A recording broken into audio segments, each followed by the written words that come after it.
नमस्कार, मैं Meenal. Daily news में आप सभी का स्वागत है। तो चलिए नजर डालते हैं आज के कुछ मुख्य समाचारों पर। महाविकास आघाड़ी की अंबरनाथ शहर में सभा आयोजित की गई थी, जिसमें सुषमा अंधारे इन्होंने उपस्थिति लगाई। लेकिन इस सभा में महाविकास आघाड़ी के एक नेता ने अंबरनाथ शहर के पत्रकारों के काम पर शंका जताई, जिससे पत्रकारों में भारी नाराजगी देखने को मिली। उन्होंने कहा कि अंबरनाथ शहर के पत्रकार शहर की समस्याएं नहीं दिखाते, जबकि सच्चाई ये है कि अंबरनाथ शहर में कोई विरोधी पक्ष नेता नहीं है। सब नेता सत्ता पाने के रेस में है। ऐसे में शहर के पत्रकारों द्वारा शहर की समस्याओं को उजागर करने का काम किया जाता है। इस नेता के वक्तव्य का निषेध शहर के पत्रकारों ने जताया है। 5 मई की शाम 5:30 बजे गैबन शाह वली दरगाह के सामने दशहरा मैदान कोहोजगांव, यहाँ पर सुषमा अंधारे इनकी सभा इंडिया आघाड़ी की उम्मीदवार वैशाली दरेकर इन्हें बहुमतों से विजयी कराने एवं मार्गदर्शन के लिए आयोजित की गई थी, जिसमें सुषमा अंधारे इन्होंने मोदी पर टीका की है। उन्होंने कहा कि मोदी की गारंटी यह शब्द फूल है। उन्होंने आगे कहा कि भाजपा को विकास के मुद्दे पर चुनाव लड़ने नहीं आता। इलेक्टोरल बॉन्ड घोटाला भाजपा ने किया है, ऐसा हल्ला बोल सुषमा अंधारे इन्होंने किया। इस समय अंबरनाथ शहर के राष्ट्रवादी कांग्रेस पार्टी शहर अध्यक्ष सदाशिव पाटिल, मुस्लिम जमात के सदस्य सलीम चौधरी, मिलिंद पाटिल, उमेश पाटिल सहित इंडिया आघाडी के पदाधिकारी एवं कार्यकर्ता उपस्थित थे। तितक्याच मोकळेपणाने आणि निस्वार्थ भावनेने शिवसेनेसोबत उभी आहे आणि तितक्याच ताकदीने सांगते मी की होय, मी आली आहे। मी तुमच्यासारखी खोक्यासाठी कुठेही बदललेली नाही। मी तुमच्यासारखी ईडीच्या भीतीने गेली नाही। मी तुमच्यासारखी कुठेतरी समृद्धीची फाईल निघाली म्हणून गेलेली नाही। सुषमा अंधारे फक्त आणि फक्त या देशाची घटना वाचवण्यासाठी, या देशाचा कायदा वाचवण्यासाठी, या देशातलं सार्वभौम समाजवादी, धर्मनिरपेक्षता, लोकशाही, गणराज्य ही 5 तत्व वाचवण्यासाठी सुषमा अंधारे इथं उभी आहे। कुणीही म्हणावं की शिवसेनेमध्ये कधी काही पदाची अपेक्षा केली का म्हणून ठामपणे सांगितलं की साहेब तुम्ही सांगाल ती भूमिका आम्ही पार पाडू। गेल्या 2 वर्षात खात्रीने सांगू शकते, एकही दिवस सुषमा अंधारे प्रवेश केल्यापासून घरात नाहीये। रोज आणि रोज महाराष्ट्र पिंजून करतोय आम्ही, आणि हे सगळं ताकदीने उभं राहताना आणि हे सगळं ताकदीने मांडताना आम्हाला काय गरज वाटते? तुम्ही आठवा दादा हो, जेव्हा बंड केलं ते बंड नव्हतंच, ती गद्दारी होती। बंड हा फार गुळगुळीत शब्द आणि फार गुटगुटीत शब्द त्यांनी वापरला। जेव्हा यांनी गद्दारी केली तेव्हा गद्दारी नंतर म्हणाले, काय शेतकऱ्याच्या पोराने मुख्यमंत्री होऊच नये का? काय शेतकऱ्याच्या पोराला मुख्यमंत्री होण्यात? अरे कोण म्हणलं शेतकऱ्याच्या पोराने मुख्यमंत्री व्हायचं नाही म्हणून? व्हावं की, आता झालाय ना, झालात ना तुम्ही। पण तुम्ही शेतकऱ्याचे पोरग म्हणून होतात का? जर पहिल्या टर्मला तुम्ही आमदार असतात तर तुम्ही शेतकऱ्याचं पोरग असतात। एवढ्या वेळा तुम्ही मंत्रीपद ही सगळी भोगली, सगळ्या आमदारक्या सगळ्या भोगल्या, आणि तरी तुम्ही शेतकरी। बरं जाऊ द्या, आता तुम्ही शेतकरी पुत्र होतात, आता तुम्ही श्रीकांत शिंदेला शेतकरी पुत्र म्हणू शकाल का? आता श्रीकांत शिंदे सामान्य चेहरा आहे, हो आहे, कल्याण मधला उमेदवार अगदी सामान्य चेहरा आहे। काय सामान्य घरातल्या बाईने निवडणूक लढू नये? काय सामान्य घरातल्या बाईने तुम्हाला आव्हान देऊ नये?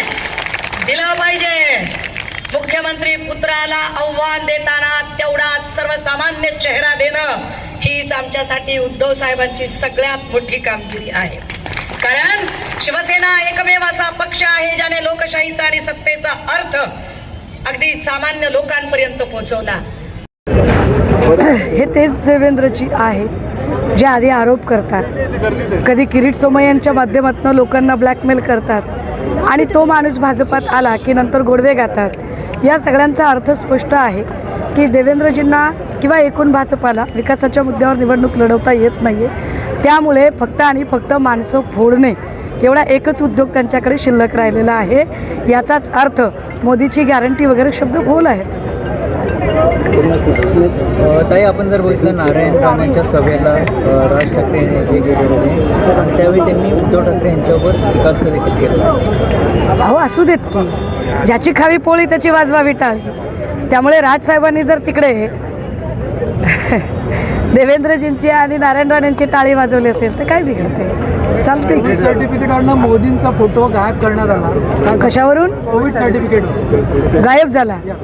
वा वा वा, चांगली गोष्ट आहे। नाही नाही नाही नाही, पण ही सद्बुद्धी फार उशिरा सुचली त्यांना। आधी 140 कोटी जनतेने सर्टिफिकेट घेतलं, तोपर्यंत त्यांनी त्यांची भरपूर जाहिरात करून घेतली।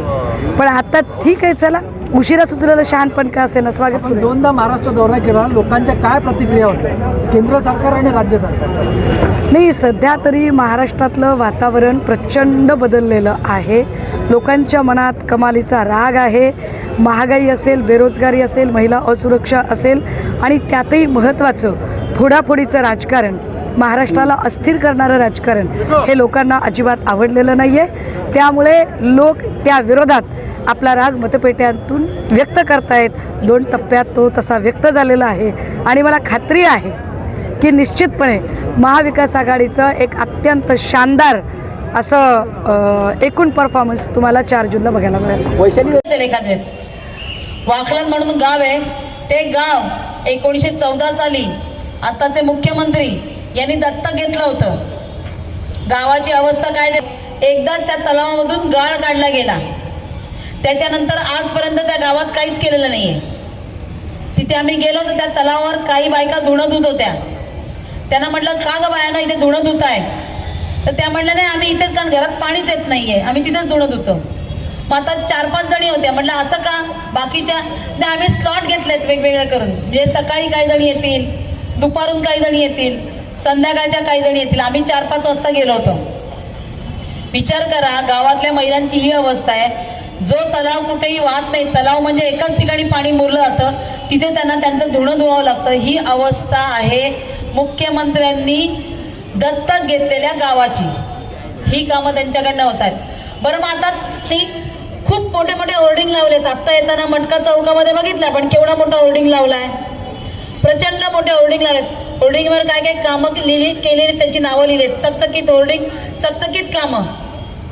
बरं, मग ज्या मूलभूत गरजा आहेत, पाणी, आरोग्य, यांचं काय झालं? त्यांच्यावर कोण लक्ष देणार? त्या होर्डिंगवर फक्त काही मॉडेल्स लावतात की हे आम्ही बनवणार आहोत, हे रस्ते होणार आहेत, कॉन्क्रीटचे रस्ते झाले आहेत. निधी कुठला वापरला? MMRDAचा. आणि सांगतोय कोण? खासदार. फंड कोणाचा? महाराष्ट्र गव्हर्नमेंटचा. सांगतोय कोण? सेंट्रलला जिंकून दिलेला खासदार. तुमचा निधी काय केला तो तर सांगा आम्हाला. तुमच्या खासदार फंडात कुठलं काम केलं ते तर सांगा आम्हाला. ते सांगायला यांच्याकडे उत्तर नाहीये. म्हणून आज काय करतात माहितीये का? जास्त मी खरंच घेणार नाही, मला खरंच जास्त बोलायचं होतं, परंतु मला दुसऱ्या सभेला जायचंय म्हणून सांगते. कसं आहे माहितीये का बंधून आणि भगिनींनो, त्यांना माहिती आहे आज मशालीच्या आजूबाजूला मशालीसाठी मतदान करणारे अनेक हात पुढे येत आहेत. तो आज के लिए बस इतना ही. कल फिर मिलेंगे इसी समय इसी चैनल पर. तब तक के लिए मुझे दीजिए इजाज़त. धन्यवाद.